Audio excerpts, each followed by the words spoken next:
اعوذ باللہ من الشیطان الرجیم۔ اللہ کی پناہ میں آتا ہوں شیطان مردود کے شر سے۔ بسم اللہ الرحمن الرحیم۔ شروع اللہ کے نام سے جو بڑا مہربان نہایت رحم والا ہے۔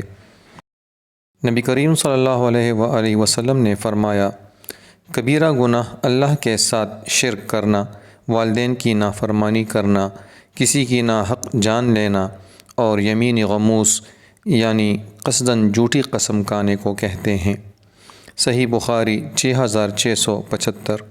نبی کریم صلی اللہ علیہ وآلہ وسلم نے فرمایا، بنی اسرائیل میں ایک صاحب تھے جن کا نام جریج تھا۔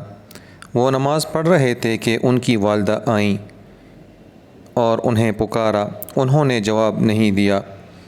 سوچتے رہے کہ جواب دوں یا نماز پڑھوں۔ پھر وہ دوبارہ آئیں اور غصے میں بد دعا کر گئیں، اے اللہ اسے موت نہ آئے جب تک کسی بدکار عورت کا منہ نہ دیکھ لے۔ جریج اپنے عبادت خانے میں رہتے تھے۔ ایک عورت نے جو جریج کے عبادت خانے کے پاس اپنے مویشی چرایا کرتی تھی اور فاحشہ تھی، کہا کہ جریج کو فتنے میں ڈالے بغیر نہ رہوں گی۔ چنانچہ وہ ان کے سامنے آئی اور گفتگو کرنی چاہی، لیکن انہوں نے منہ پھیر لیا۔ پھر وہ ایک چرواہے کے پاس گئی اور اپنے جسم کو اس کے قابو میں دے دیا۔ آخر لڑکا پیدا ہوا اور اس عورت نے الزام لگایا کہ یہ جریج کا لڑکا ہے۔ قوم کے لوگ جریج کے یہاں آئے اور ان کا عبادت خانہ توڑ دیا، انہیں باہر نکالا اور گالیاں دیں، لیکن جریج نے وضو کیا اور نماز پڑھ کر اس لڑکے کے پاس آئے۔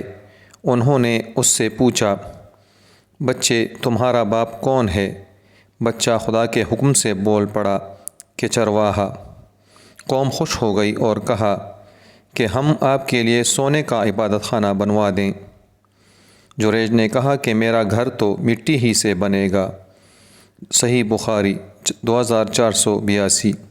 اللہ تبارک و تعالی ہمیں انس و جن کے شر سے محفوظ رکھے اور کبیرہ گناہوں سے بچائے رکھے اور قیامت کے دن عرش کا سایہ نصیب فرمائے، آمین۔